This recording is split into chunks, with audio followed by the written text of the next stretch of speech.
The small clay house stood at the edge of the village, its walls cracked, its roof patched with rusted tin and old cloth. Inside lived Amara, a young girl of barely 18, with eyes that carried both innocence and a weight far beyond her years. She was poor, painfully so, but her spirit was gentle, her heart unyielding in kindness. Amara's days began before sunrise. She would fetch water from the well half a mile away, her bare feet hardened by stones. After that, she hurried to the fields where she worked for wealthier families, bending her back for a handful of coins, or sometimes only food. The labor was hard, but her reason was simple. Her widowed mother, Mariam. Mariam had grown weak since Amara's father passed away years ago. Illness clung to her like a shadow, leaving her unable to work. Amara carried the burden of survival for them both. Her education had ended early. Books and school fees were luxuries she could never afford. Yet she dreamed often. Sometimes, when she stood alone in the field, the wind brushing against her face, she would whisper her secret hopes. One day, Mother will be well. One day, we will live with dignity. And maybe, one day, love will find me. But for now, reality was harsh. Meals were scarce, usually just thin porridge or dry bread. Often, Amara would quietly eat less so her mother could eat more. Still, she never complained. She smiled through her hunger, because she believed kindness was worth more than any gold. This belief showed in small, quiet acts. One afternoon, after earning just a few coins, Amara stopped by the market. She had barely enough to buy some rice, but she noticed a beggar child sitting by the roadside, shivering in the cold. Without hesitation, she broke the small piece of bread she carried and placed it in his hands. The boy's eyes lit up, and for Amara, that was enough, though it meant she would sleep hungry that night. Another time, she found a stray dog limping by her door. Most villagers chased such animals away, but Amara brought out water and cleaned its wound. Her neighbors laughed at her, saying, "You can't even feed yourself, and you care for a stray?" But Amara only smiled softly. "It's still a life. If I turn away, what kind of heart would I have left?" Her mother, watching from her bed, often whispered through her weakness, "You are richer than all of them, my child. Not in coin, but in soul." Still, Amara could not escape the crushing reality. There were nights when the roof leaked, soaking their only blanket. Nights when her mother's cough grew worse, and Amara sat awake, holding her hand, wishing she had the money for proper medicine. Nights when her own tears slipped silently into the darkness, unseen, because she did not want her mother to know her despair. Yet with every struggle, there was also a quiet resilience. Amara refused to let bitterness harden her. She lived with hope stitched into her soul, hope that tomorrow might bring something better. And so her life continued. Days of labor, nights of prayer, mornings filled with both exhaustion and quiet strength. She was poor in everything except kindness. But what Amara did not know was that soon, her small acts of compassion, her willingness to give even when she had nothing, would open a door to a destiny far greater than she could imagine. For fate was already moving toward her, bringing with it a night of storm, a stranger in need, and the beginning of a story that would change her life forever. The night was heavy with rain. Thunder cracked like an angry sky splitting apart, and the village paths had turned into rivers of mud. Amara wrapped her thin shawl tighter around her shoulders as she returned home late from work. Her clothes were soaked, her feet numb, but her thoughts were only of her mother, waiting inside their little house. The storm raged louder as she hurried along the empty road. That was when she noticed something unusual. A dark shape lay collapsed by the roadside, half hidden in the rain. At first, she thought it was a bundle of cloth or a broken cart. But as lightning flashed, she froze. It was a man. Amara's heart pounded. He was lying motionless, his clothes torn and dirty, his face pale as if life itself was slipping away. For a brief moment, fear gripped her. What if he was dangerous? What if helping him brought trouble? She took a hesitant step forward. The man groaned weakly, his body trembling in the cold rain. That sound pierced through her fear. Whatever his story was, he was human, and he was suffering. Kneeling beside him, Amara touched his forehead. He was burning with fever, his lips cracked from thirst. Blood stained his sleeve. Though the wound didn't look fresh, he was clearly exhausted, beaten down by more than just the storm. "Sir, can you hear me?" she whispered, but his eyes barely flickered open. She knew she could not leave him there. Others in the village would walk past, maybe even laugh at his misery. But Amara could not. She had always believed that kindness was worth more than comfort, and now was the test of that belief. Her arms shook as she lifted him with all her strength. He was heavy, and the road to her house felt endless, but somehow she managed. Step by step, through the downpour, she dragged the stranger home. Inside their small room, her mother's eyes widened in shock. "Amara, who is this? Why have you brought him here?" "I don't know, Mother," Amara admitted, breathless. "But he would have died on the road." "I couldn't leave him." Miriam looked at the man, worry written on her tired face. "We barely have food. We barely have medicine." Amara knelt beside the stranger, determination in her eyes. "Then we'll share what little we have." "Isn't that what you always taught me?" Her mother sighed, torn between fear and pride. Finally, she nodded, and together they laid the man on their bed. The hours that followed tested Amara's heart in ways she had never faced before. The stranger burned with fever, his breathing ragged. Amara searched their small wooden box of medicines, the little collection her mother needed for her own illness. Her hand trembled as she held a small vial of medicine. Her mind screamed with conflict. "If I give this to him, Mother may grow weaker. If I save him, I might lose her. But if I don't, he will surely die." Tears stung her eyes. She looked at her mother, frail and watching silently. Miriam gave a faint smile. "Do what you believe is right, Amara." With that blessing, Amara chose compassion. She pressed the medicine to the stranger's lips, whispering a silent prayer that both he and her mother would survive. For days, Amara cared for him tirelessly. She boiled herbs, wiped his fevered face, fed him broth even when she herself went without food. She never asked who he was or why he had been left to suffer, because kindness, for her, was not about questions. It was about giving. Slowly the stranger regained strength.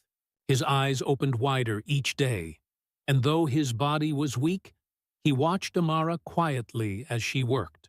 He saw how she smiled at her mother despite exhaustion, how she gave the last piece of bread to her instead of eating herself, how she spoke with gentleness even when her hands were raw from labor. One evening, when the fever had broken and he could sit up, he said softly, "Why would you do this? Why help me when you have nothing?" Amara only smiled. "Because if I had been the one on that road, I would have prayed for someone to stop." The stranger fell silent. He looked at her with an intensity she didn't understand, as though her words had touched something deep inside him. A few days later, he was well enough to leave. He stood at the door, his clothes cleaned, his wounds bound. Amara and her mother expected nothing in return. Not thanks, not repayment, only the quiet relief of having saved a life. But before he left, he paused. His eyes lingered on Amara. "I will not forget this," he said, his voice steady though mysterious. "One day I will return, and when I do, you will understand what your kindness has done." Without another word, he stepped into the fading light, leaving Amara standing at the doorway, unsure if she would ever see him again. She closed the door, her heart heavy but strangely at peace. She had risked much, but she knew in her soul she had done the right thing. What she did not know was that this act of compassion had already set fate in motion, a chain of events that would one day return to her in ways she could not imagine. The house was quieter now that the stranger had gone. Amara still thought about his mysterious promise, though she tried to push it aside. Life demanded her attention. Her mother's health, the empty cupboards, the long hours of work. But soon, the price of her choice began to show. Mariam's cough grew harsher.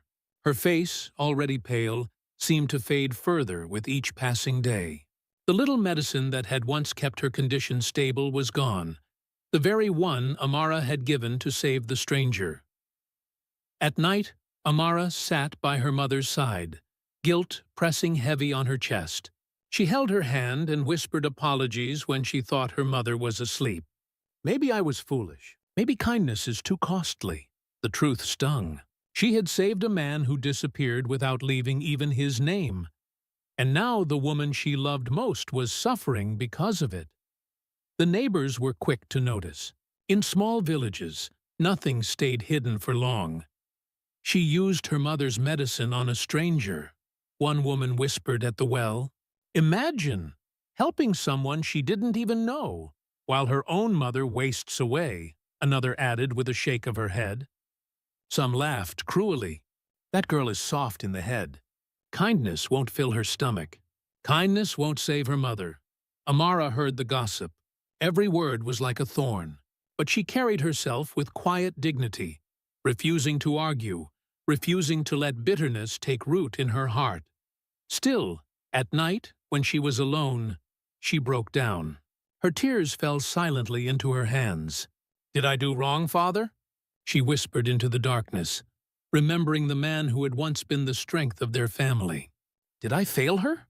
One evening, her mother reached for her trembling hand. Mariam's voice was weak, but her eyes were steady with love. "Amara, don't let guilt eat you alive. You did what I raised you to do, to help, even when it hurts, to give, even when you have nothing. But, Mother," Amara's voice cracked, "you're weaker now because of me. If something happens to you—" Her mother silenced her with a faint smile. "If kindness costs us, then let it. At least it proves we still have hearts. My child, I am proud of you. I would rather suffer knowing you stayed true to yourself than see you grow cold and selfish." Those words sank deep into Amara's soul, a reminder that even in suffering there was honor in compassion. Yet the struggle did not ease. Food grew scarcer, and Amara pushed her body harder in the fields to earn a little more. She came home late, hands blistered, her back aching, only to sit at her mother's side through the night. There were moments when she faltered, when she saw her mother coughing blood into a rag, when hunger twisted her stomach, when exhaustion made her dizzy. In those moments, she wondered if the villagers were right. Was kindness truly foolish in a world so merciless?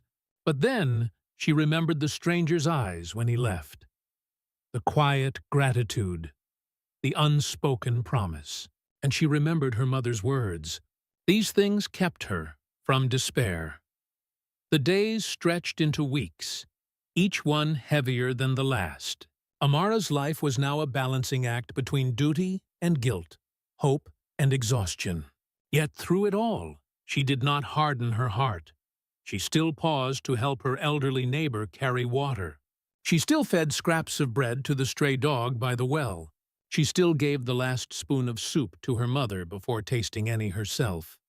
Her life was a story of sacrifice, written in hunger, fatigue, and tears. And though the weight nearly broke her, it also shaped her, teaching her resilience, deepening her compassion, and preparing her for trials yet to come. One night, as the moonlight streamed through the broken roof, Amara sat watching her mother sleep. The air was heavy with silence, except for the rasp of Mariam's shallow breaths. Amara placed her hand over her heart and whispered to herself, "If kindness costs me, let it. I cannot be anything else." The words were both a vow and a comfort. She did not know what fate awaited her, but she knew one thing. She would never regret saving that man. For though her sacrifice seemed to bring only pain now, destiny was quietly weaving a story in which her compassion would one day return to her in ways she could not yet imagine. The days turned into weeks, and the weight of sickness pressed heavier upon Amara's home. Her mother's cough grew harsher, her body weaker. No medicine remained, only herbs and whispered prayers. Amara tried everything, wrapping her mother in warm cloth, feeding her broth, though there was little to share, staying awake through the night to watch over her. But nothing could hold back the inevitable. One dawn, as the first light touched the cracked walls of their small house, Miriam's hand slipped from Amara's grasp. Her breathing grew shallow, her eyes soft with both pain and peace. Amara clutched her desperately, begging, "Stay, mother. Please stay a little longer." Her mother smiled faintly. "Do not cry, my child. You gave me joy when the world gave me sorrow. Remember, kindness never dies." And then, with a final breath, Miriam was gone. The silence that followed was unbearable. The house felt emptier than ever, the walls closing in on Amara. She fell to her knees, her sobs shaking her frail body. For hours she wept alone, her tears soaking the earth, her heart breaking with the realization that she was now truly alone. The days after her mother's death blurred into shadows. Neighbors came offering shallow words of comfort, but soon their pity turned into whispers. "She wasted her chance to save her mother," one voice muttered. "She gave everything to a stranger. And now, see? She has nothing," another sneered. Amara bore it in silence. The grief was already more than she could carry. What were their words compared to the emptiness in her heart? But even grief did not prepare her for betrayal. Her distant relatives, who had ignored her and her mother during their suffering, suddenly appeared after the funeral. They claimed rights to the little that remained, some utensils, her father's old tools, even the clay house. They spoke of customs and inheritance, twisting words until Amara had nothing left to argue with. Within days, she found herself standing outside the home she had lived in her whole life, her few belongings packed in a cloth bundle. The doors she once opened with hope were now shut behind her forever. Homeless, broken, and still mourning, Amara journeyed to the city. The streets were louder, harsher, filled with strangers who looked past her as if she did not exist. She searched for work, but without education or experience, opportunities were scarce. At last, she found work as a maid in a wealthy household. The pay was meager, the hours endless. She scrubbed floors until her knees bled, washed clothes until her hands cracked, and endured harsh words from her employers who treated her as less than human. Yet she endured. When hunger gnawed at her, she reminded herself of her mother's words. When exhaustion nearly broke her, she remembered her vow. "If kindness costs me, let it. I cannot be anything else." And though she lived with little, she never stopped giving. One evening, as she walked home from work with only a small piece of bread to eat, she noticed a boy shivering by the roadside. His clothes were torn, his face streaked with dirt. Without hesitation, Amara broke her bread in half and placed it in his hands. "Eat," she said softly, smiling though her stomach ached with hunger. The boy's eyes widened with gratitude. In that moment, Amara felt a spark of warmth, proof that even in her lowest state, she still had something to give. At her workplace, she quietly defended a younger maid who was being scolded unfairly, taking the blame upon herself. Her co-workers began to notice her quiet strength. Though she was often humiliated, many admired her silently, whispering, "She has nothing, yet she is rich in spirit." But at night, when she was alone, her grief returned like a heavy wave. She lay on the floor of her small rented room, staring at the ceiling, her heart aching with loneliness. She thought of her mother, of the stranger she had saved, of the home she had lost. Sometimes she wondered if her sacrifices had been foolish, if her kindness had done nothing but strip her of everything she loved. And yet, even in her darkest hours, she could not harden her heart. Something within her refused to die, the same quiet resilience that had carried her through hunger and grief. Amara did not know it, but fate was not finished with her. Though she had lost her mother, her home and her dreams, her story was not over. The path of sacrifice and sorrow she walked was leading her toward a meeting that would change everything. A meeting with the very man she once saved, now returned to her life in a way she could never have imagined. Years had passed. The streets of the city had become familiar to Amara, though her life remained modest. She lived in a small, rented room above a noisy market, waking each day before dawn to clean offices and buildings, her hands calloused from scrubbing floors and polishing surfaces.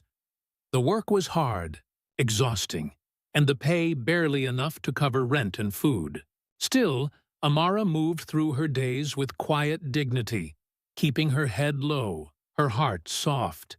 She had survived betrayals, hunger, and grief, and she had learned to endure. Yet, deep inside, she still carried hope, the faint hope that one day her life might turn as if destiny itself had not forgotten her. One morning, while mopping the floors of a high-rise corporate office, Amara overheard the excited whispers of colleagues. "He's back," one said, eyes wide with anticipation. "David Williams? The billionaire investor?" another added, voice tinged with awe. "They say he's returning to the city next week. He's buying new businesses, huge investments." "Everyone's talking about it." Amara paused, broom in hand. David Williams. The name meant nothing to her at first, just another wealthy man in a world full of rich strangers. But as she turned a corner, a strange chill ran down her spine. Something in her memory stirred. A fleeting image of rain, a fevered man, a night she had once nursed someone back to life. Could it be? She shook her head. No. That was years ago, a stranger who had disappeared without a word. Nothing could connect the boy she had saved on a stormy night to this powerful, untouchable man. Days later, the news became real. A sleek black car pulled up to the corporate building, escorted by security guards. Amara was sweeping the lobby when she first saw him. He walked with authority, his suit perfectly tailored, his presence commanding. People stepped aside instinctively. Whispers spread like wildfire. "That's him, David Williams." Then he stopped. His eyes, sharp and intense, scanned the lobby and landed on her. For a heartbeat, time seemed to freeze. Amara's heart pounded, her chest tightening. She lowered her gaze instinctively, fearing she might be mistaken. But the recognition in his eyes was unmistakable. David Williams, the powerful billionaire, the man whose name was now spoken in every business meeting, had recognized her. He remembered everything: the stormy night, the fever, the blood, the hands that had lifted him from death. He remembered her gentle voice, her tireless care, her unwavering courage. That night had changed him. Without her kindness, he might never have survived. Without her hope, he might never have found the strength to rise from despair and build an empire. And yet, here she was, unchanged in heart, though time had aged her body. She still carried herself with dignity, still gave without expectation, still held hope despite her struggles. David's chest tightened with emotion, a rush of guilt, admiration, and something more, something tender and dangerous, flooded him all at once. He had spent years building his wealth, yet he realized that no amount of money could match the richness of the soul that had once saved his life. Amara continued her work, unaware of his gaze, her hands moving in a rhythm honed by years of labor. The lobby was busy, Yet he watched her, memorizing the lines of her face, the way her eyes reflected quiet strength, the small acts of care she gave to the plants, the way she straightened a fallen chair, as if every detail mattered. When the office manager approached him, David barely heard the words. His mind was filled with memories of that night, of the girl who had shown him the purest form of kindness he had ever known. And then, as if drawn by some invisible force, their paths crossed. Amara stepped into his office to clean, broom in hand. She froze. Their eyes met. Recognition flared on both sides, silent yet undeniable. The years melted away. The storm, the fever, the hands that had lifted him from despair, all of it rushed back in a flood of emotion. David's voice broke the silence, low but steady. Amara. Her name, spoken by the stranger-turned-billionaire, echoed in the room like a whisper of fate. Her heart leapt, but she remained cautious. Was it really him? Could it be? Yes, she replied softly, unsure why the sound of her own voice felt strange. He took a step closer, studying her face. It's been a long time, he said, his eyes searching hers. Do you remember that night? Amara nodded, memories rushing back. The rain, the cold, the fear, and the courage that had guided her hand. She could not speak. Words felt too small for what she had lived through. David exhaled, a mixture of relief and reverence flooding him. That night, you saved my life. You gave me hope when I had none. And I never forgot. Amara's chest tightened. She had saved a life once, and now, years later, the man whose life she had touched stood before her. Powerful, unrecognizable, yet deeply human. The world she had believed was indifferent suddenly seemed smaller, kinder, as if destiny had finally made its move. She met his gaze steadily, trying to contain the whirlwind of emotions inside her. Confusion, awe, disbelief, and a faint glimmer of hope battled within her heart. David nodded, as if sensing her thoughts. I have returned, Amara, and I've been searching for you ever since. The words hung in the air like a promise. Amara's life, once defined by struggle and sacrifice, was about to intersect with destiny in a way she could never have imagined. After that fateful meeting in his office, David could not shake the image of Amara from his mind. She was not like anyone he had ever met, simple, modest, yet carrying a quiet strength that seemed to shine brighter than the wealth surrounding him. He knew he had to understand her life, to see how the girl who had once saved him had survived the years since. Quietly, he began to investigate. He asked discreet questions, observing from afar, learning what people would tell him, never directly confronting her, never wanting to alarm her. What he discovered left him both stunned and humbled. Amara had faced hardship beyond what he had imagined. Her mother had passed away shortly after that stormy night, leaving her alone in a world that seemed cruel and unfeeling. Relatives had betrayed her, taking the small inheritance she had, leaving her homeless. She had endured endless labor in the city, humiliation from employers, and a life of barely enough to survive. Yet, despite all this, her heart had never hardened. She continued to give, to help, to care for others, sharing what little she had with strangers, protecting the vulnerable, defending those who could not defend themselves. Every act, every sacrifice, every silent tear, and unspoken struggle painted a portrait of a soul richer than any fortune. David felt a knot of guilt tighten in his chest. I should have returned sooner. I should have repaid her kindness the moment I could. How could I have been so blind, so late? Late one evening, sitting alone in his penthouse, David allowed himself to remember the night she had saved him. The storm had raged around them, and he had felt certain he would die on the roadside.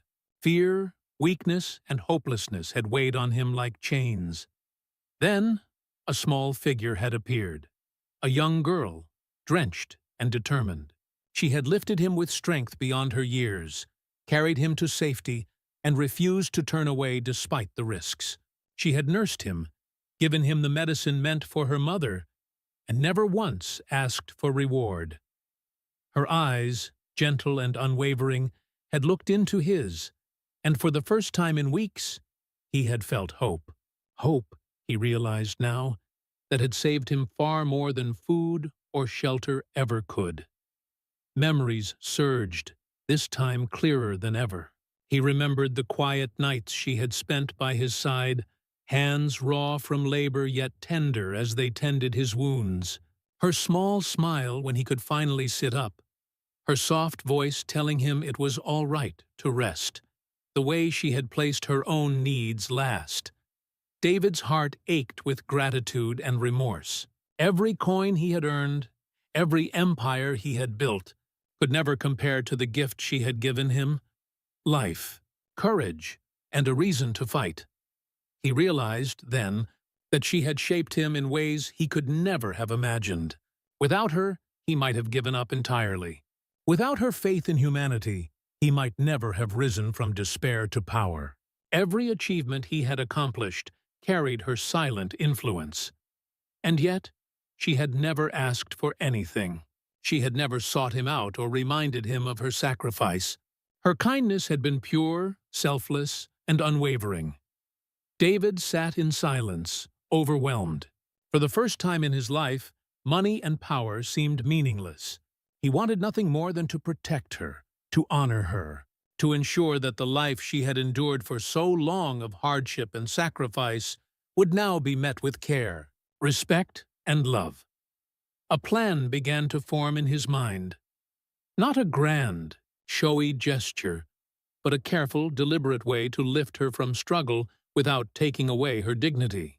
He would offer opportunities, create paths for her growth, and yet allow her to choose her own destiny. Because David understood, finally, that her strength came not from dependence, but from choice, the choice to give, to love, to remain true to herself despite suffering. That night, he returned to the thought that had haunted him since the first moment he saw her again. How does one repay a soul like hers? The answer, he realized, would not come in wealth alone. It would come in acknowledgement, in respect, in letting her know the depth of her influence and the magnitude of her kindness.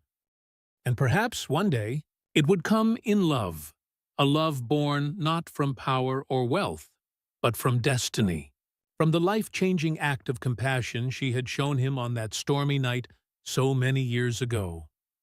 For now, he resolved quietly to protect her, to watch over her, and to ensure that the sacrifices she had endured were never wasted. He knew her kindness had changed his life, and it was only fitting that he honor hers in return. David watched Amara from a distance for days, learning the rhythm of her life. He observed how she moved through her modest world with quiet strength, the dignity in her gestures, and the unwavering kindness she extended even when the world had given her so little. He knew that simply offering her money would not suffice. Charity would wound her pride and diminish the courage she had cultivated through years of hardship. She had survived because she refused to surrender her dignity, and he would not take that from her. Instead, he began to create opportunities. It started subtly. A letter arrived at her modest apartment, elegantly written but simple in tone. It offered her a position at a newly founded charitable organization, one that supported the poor and vulnerable. Her skills, compassion, and wisdom would be invaluable. She could choose to work under her own terms without the stigma of being indebted. Amara hesitated. Pride flared in her chest. "I do not need charity," she told herself. "I can survive on my own."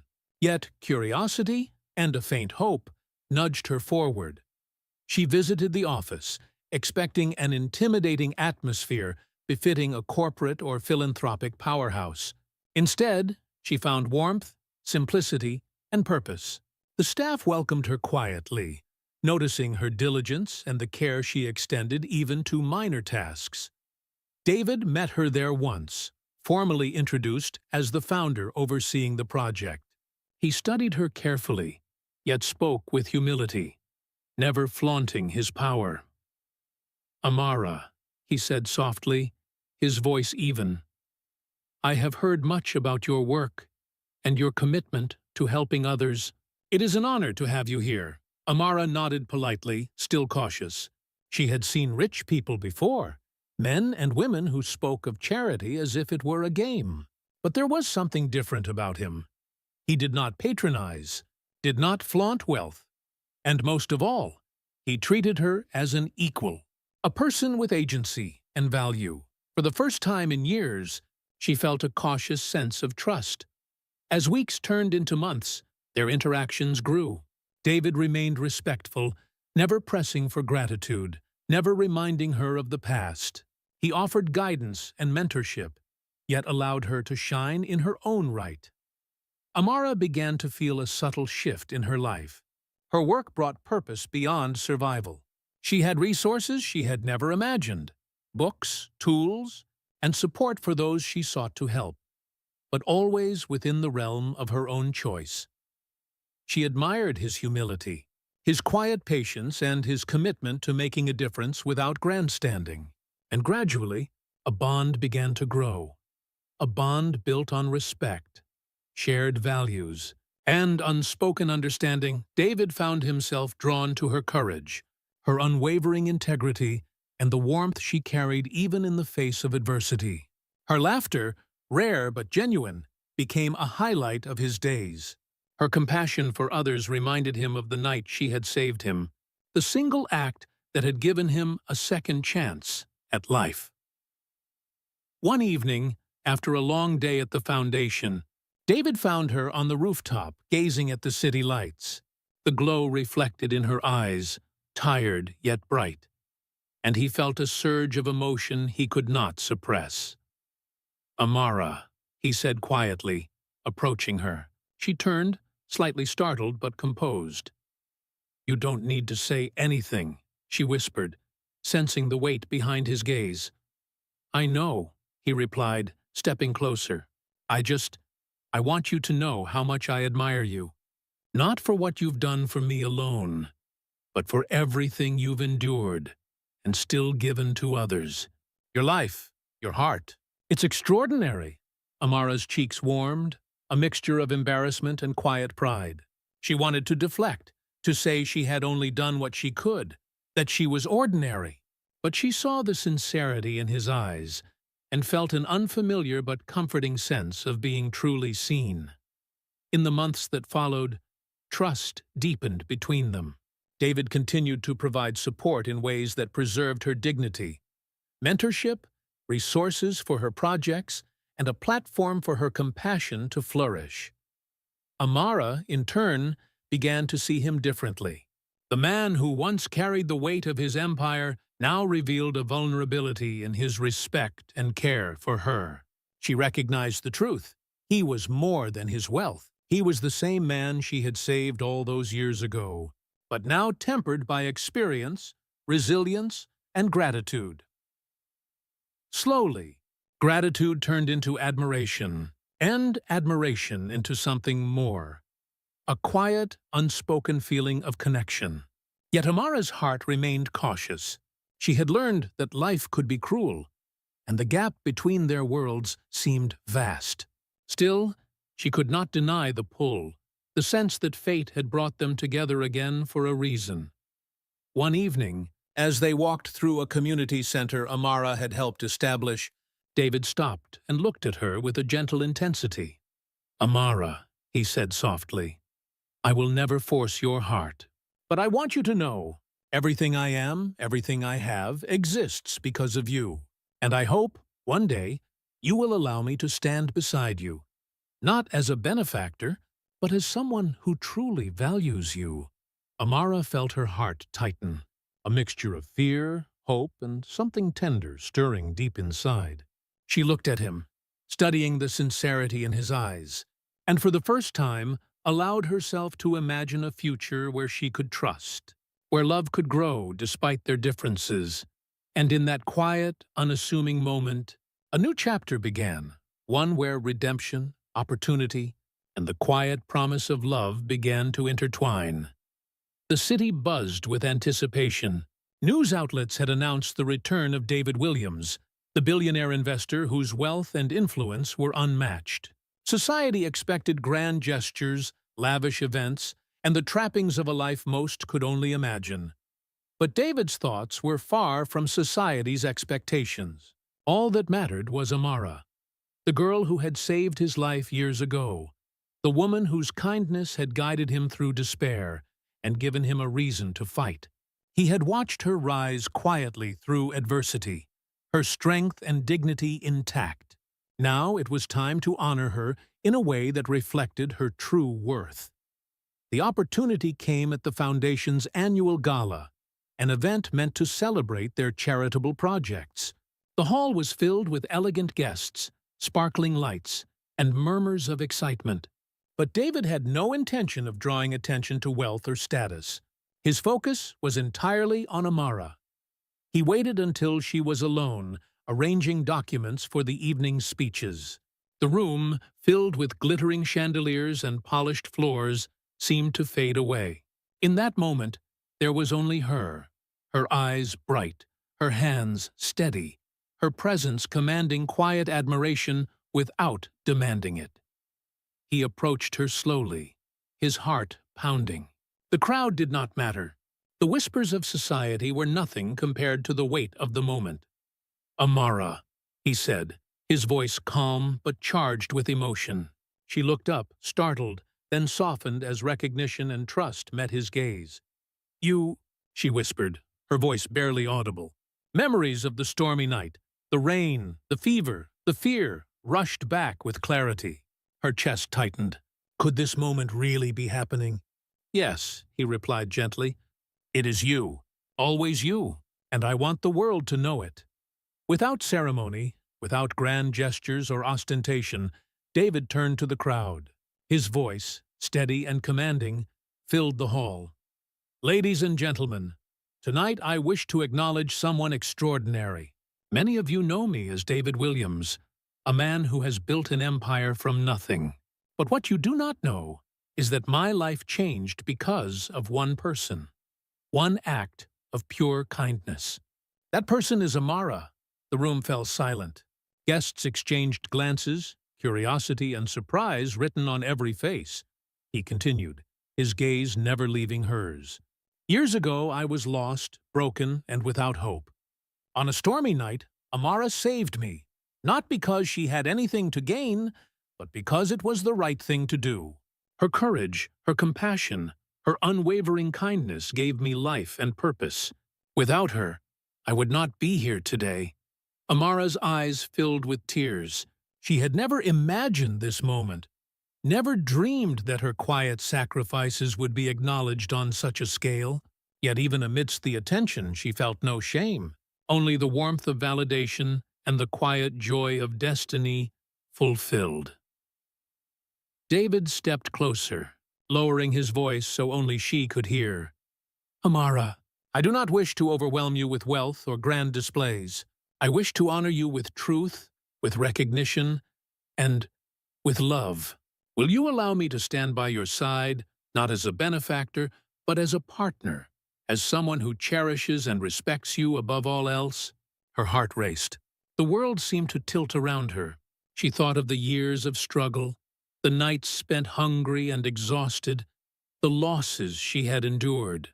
And yet, in the midst of all that pain, kindness had never failed her. It had led her here.